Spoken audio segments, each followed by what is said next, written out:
ایک ایسا نبی جس نے شیروں کے ساتھ زندگی گزاری تھی، اور جب انہیں آگ میں ڈالا گیا تو آگ نے ان کو معمولی سا بھی نقصان نہیں پہنچایا اور اس کو نہیں جلایا۔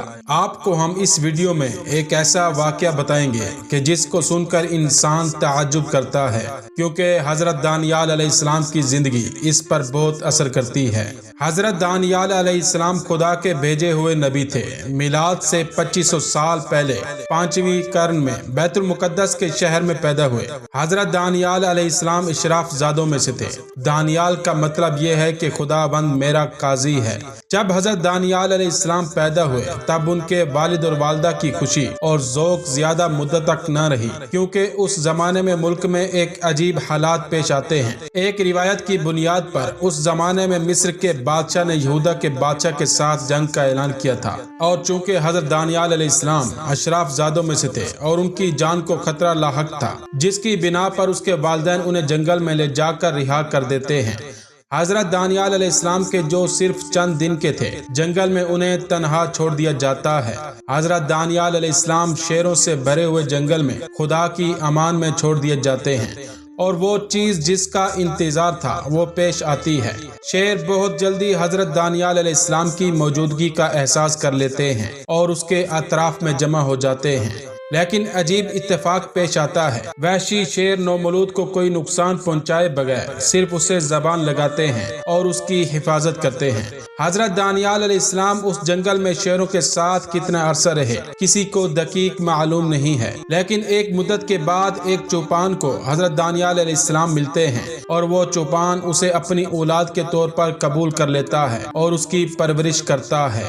جب حضرت دانیال علیہ السلام بڑے ہو جاتے ہیں اور سخت سفر ان کے انتظار میں ہوتا ہے، آپ سب بخت النصر جو کہ بابل کا بادشاہ تھا اس کو تو جانتے ہیں۔ طاقتور ترین حاکموں میں سے تھا کہ جو آج تک دنیا میں موجود تھے، اور میٹرکس فلم میں بھی اس کا نام بیان کیا گیا ہے۔ حضرت دانیال علیہ السلام جب نومولود تھے تو اسی وقت ہی ان کا سخت سفر شروع ہو جاتا ہے، اور یہاں سے داستان خوبصورت بنتی ہے کہ جب وہ اور بخت النصر کا قصہ شروع ہوتا ہے۔ کہا جاتا ہے کہ حضرت دانیال علیہ السلام نے 14 سال تک بیت المقدس میں زندگی گزاری، یہاں تک کہ بابل کا بادشاہ بخت النصر بیت المقدس پر حملہ کرتا ہے اور شہر کو آگ لگا دیتا ہے، اور شہر تقریباً ویران ہو جاتا ہے۔ وہ بوڑھے افراد جو اس حادثے سے بچ جاتے ہیں مصر کی جانب بھاگ جاتے ہیں۔ جوانوں کو قیدی بنا کر بابل لے جایا جاتا ہے۔ حضرت دانیال علیہ السلام بھی ان جوانوں کے ہمراہ ہوتے ہیں کہ جنہیں قیدی بنا کر بابل لایا جاتا ہے۔ حضرت دانیال علیہ السلام کے ساتھ حضرت عزرا بھی قیدی بنتے ہیں۔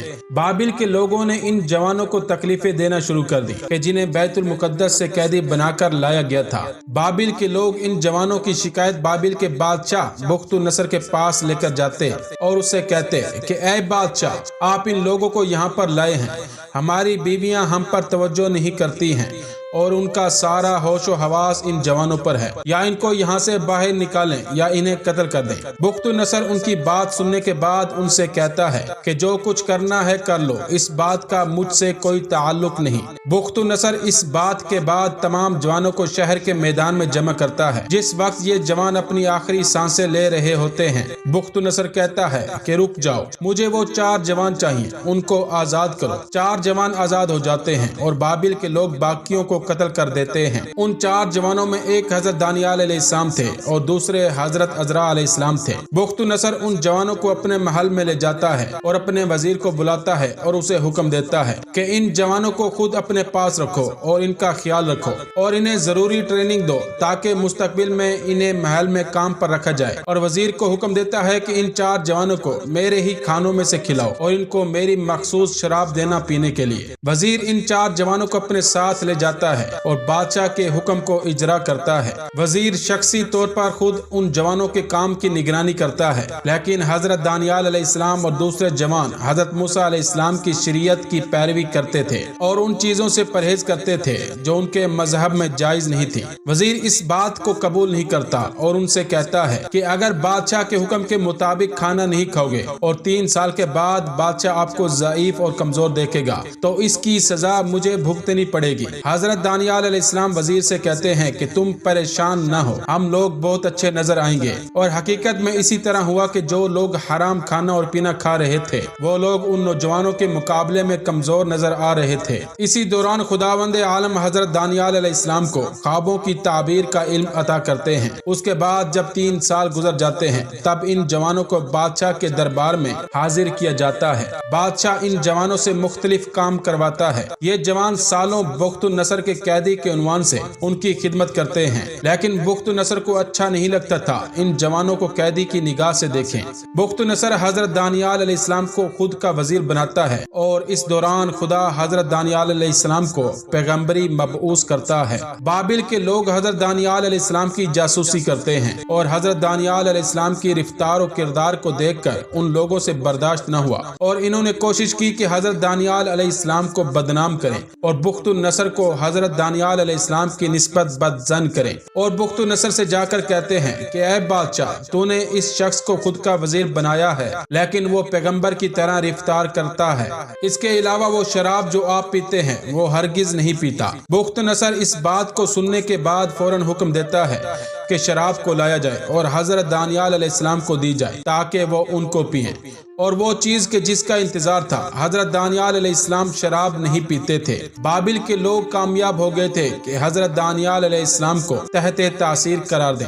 اس دن کے بعد بادشاہ حکم دیتا ہے کہ حضرت دانیال علیہ السلام کو جنگلے میں ڈال دیا جائے کہ جو شیروں سے بھرا ہوا تھا، لیکن عجیب تھا کہ حضرت دانیال علیہ السلام ان شیروں کے ساتھ بہت آرام اور سکون سے تھے، کیونکہ شیروں نے نہ صرف ان کو نقصان نہیں پہنچایا بلکہ ان کے قریب آ گئے تھے اور ان کو چاٹ رہے تھے اور اس طرح رفتار کر رہے تھے جیسے کوئی پرانے دوست سے ملاقات کی ہو۔ حضرت دانیال علیہ السلام اس بات پر مجبور تھے کہ ایک بہت طولانی مدت کو شیروں کے ساتھ جنگلے میں گزاریں۔ اس کے بعد ایک انگوٹھی بناتے ہیں کہ جس کے بیچ میں خود کی تصویر اور اس کے دونوں جانب شیروں کی تصویر بناتے ہیں۔ کچھ عرصے کے بعد بابل کا بادشاہ بخت النصر ایک خواب دیکھتا ہے کہ جس کی وجہ سے وہ پریشان ہو جاتا ہے اور عجیب و غریب کام کو انجام دیتا ہے۔ بخت النصر سب سے چاہتا ہے کہ وہ اسے بتائیں کہ اس کے خواب کی تعبیر کیا ہے، لیکن پھر بخت النصر کو بھی یاد نہیں رہتا ہے کہ اس نے خواب میں کیا دیکھا تھا۔ اس وجہ سے کوئی بھی ان کے خواب کی تعبیر کو بیان نہیں کر سکتا تھا۔ اس بنا پر بخت النصر حکم دیتا ہے کہ حضرت دانیال علیہ السلام کو جنگلے سے نکالا جائے اور حضرت دانیال علیہ السلام سے کہتا ہے کہ تم بتا سکتے ہو کہ میرے خواب کی تعبیر کیا ہے۔ مختصر یہ کہ حضرت دانیال علیہ السلام بخت النصر سے کہتے ہیں کہ تم نے خواب میں ایک مجسمہ دیکھا ہے اور ایک بڑا پتھر اس سے ٹکراتا ہے اور وہ مجسمہ ٹوٹ جاتا ہے، یعنی بخت النصر کی بادشاہی کس طرح ختم ہوگی اور بت بھی نابود ہو جائیں گے۔ یہ بات بیان کرنا ضروری ہے کہ آج کل کے محققوں کی نظر میں اس کی تعبیر کے جس میں وہ بڑا پتھر مجسمے سے ٹکراتا ہے اور بڑے مجسمے کو اس نے نابود کر دیا۔ تورات میں حضرت دانیال علیہ السلام کی تعبیر کے مطابق آخری پیغمبر اور بتوں کے نابود ہونے کی جانب اشارہ ہے، لہٰذا اس نظر سے حضرت دانیال علیہ السلام آخری پیغمبر حضرت محمد صلی اللہ علیہ وآلہ وسلم کے ظہور کی بشارت دے رہے ہیں۔ جس وقت بخت النصر دیکھتا ہے کہ حضرت دانیال علیہ السلام ان کے خواب کو اور ان کی تعبیر کو بیان کر سکتے ہیں، حضرت دانیال علیہ السلام کو دوبارہ محل میں لے کر آتے ہیں اور پہلے سے زیادہ محبت آمیز رفتار کرتا ہے، لیکن بابل کے لوگ حضرت دانیال علیہ السلام کا پیچھا نہیں چھوڑتے ہیں اور انہوں نے حضرت دانیال علیہ السلام سے نجات پانے کے لیے ہر برے طریقے کو آزمایا۔ اگرچہ اس بار بہت سختیاں برداشت کی، لیکن پھر بھی بخت النصر کو راضی کر لیا اور بادشاہ کے حکم کے مطابق ایک بہت بڑا مجسمہ بنایا گیا، اور اس کے بعد بادشاہ حضرت دانیال علیہ السلام کو حکم دیتا ہے کہ اس بت کے سامنے سجدہ کرو اور اس کی پرستش کرو، اور ان سے کہتے ہیں کہ اگر اس کام کو انجام نہیں دیا تو تمہیں جلتی ہوئی بھٹی میں پھینک دیں گے۔ حضرت دانیال علیہ السلام بخت النصر کو جواب دیتے ہیں کہ ہم صرف خدا کی بندگی کرتے ہیں اور خدا ہم کو اس آگ میں کہ جس میں تم ڈالو گے بچا لے گا۔ بادشاہ اس بات کو سننے کے بعد بہت غضبناک ہوتا ہے اور حکم دیتا ہے کہ آگ کی بہت بڑی بھٹی بنائی جائے۔ انہوں نے حکم کی پیروی کی اور آگ کو اچھی طرح شعلہ ور کیا۔ اس کے بعد حضرت دانیال علیہ السلام اور ان کے دوستوں کی جانب رخ کرتا ہے اور کہتا ہے یہ تم لوگوں نے خود اس کا انتخاب کیا ہے۔ اس کے بعد حضرت دانیال علیہ السلام کو ان کے 3 ساتھیوں سمیت اس آگ میں پھینک دیتے ہیں اور بخت النصر 4 لوگوں کی آگ میں جلنے کا تماشا دیکھنے کے لیے اپنے تخت کا سہارا لیتا ہے، لیکن بخت النصر اس وقت آگ میں ایک عجیب چیز کو دیکھتا ہے جب غور سے دیکھتا ہے کہ آگ میں 4 لوگوں کی بجائے 5 لوگ موجود ہیں اور 5واں شخص ظاہری شکل و صورت کے لحاظ سے ان چاروں سے مختلف ہے، کچھ لمحے گزرتے ہیں لیکن نظر نہیں آ رہا کہ حضرت دانیال علیہ السلام اور ان کے ساتھی جل رہے ہوں۔ بادشاہ اپنے سپاہیوں کو حکم دیتا ہے کہ ان لوگوں کو آگ سے باہر نکالا جائے۔ حضرت دانیال علیہ السلام اور ان کے 3 ساتھی آگ سے اس طرح باہر آتے ہیں جیسے آگ میں تھے ہی نہیں۔ بخت نصر پوچھتا ہے کہ میں نے تم 4 لوگوں کو آگ میں ڈالا تھا لیکن آگ میں 5 لوگ موجود تھے، وہ 5واں شخص کون تھا؟ حضرت دانیال علیہ السلام کہتے ہیں کہ وہ شخص جو ہمارے ساتھ تھا فرشتہ تھا۔ بخت نصر ان حالات کو دیکھ کر اعلان کرتا ہے کہ کسی کو بھی حضرت دانیال علیہ السلام کے بارے میں برا کہنے کا حق نہیں ہے، اور حضرت دانیال آخری عمر تک ان کے ساتھ رہیں گے۔ اس واقعے کو سالوں گزر جاتے ہیں اور بخت نصر بابل میں اس دنیا سے چلا جاتا ہے، اور جب حضرت دانیال علیہ السلام کی وفات کا زمانہ قریب آیا تو خداوند متعال نے حکم دیا، نور و حکمت خداوندی کو اپنے فرزند کو سپرد کر دو اور اس کو اپنا خلیفہ بنا دو۔ چنانچہ انہوں نے تعمیل ارشاد باری تعالی کر دی۔ اس کے بعد حضرت دانیال علیہ السلام کا بھی انتقال ہو گیا اور وہ وہیں بابل میں بے مقام سوس دفن ہوئے۔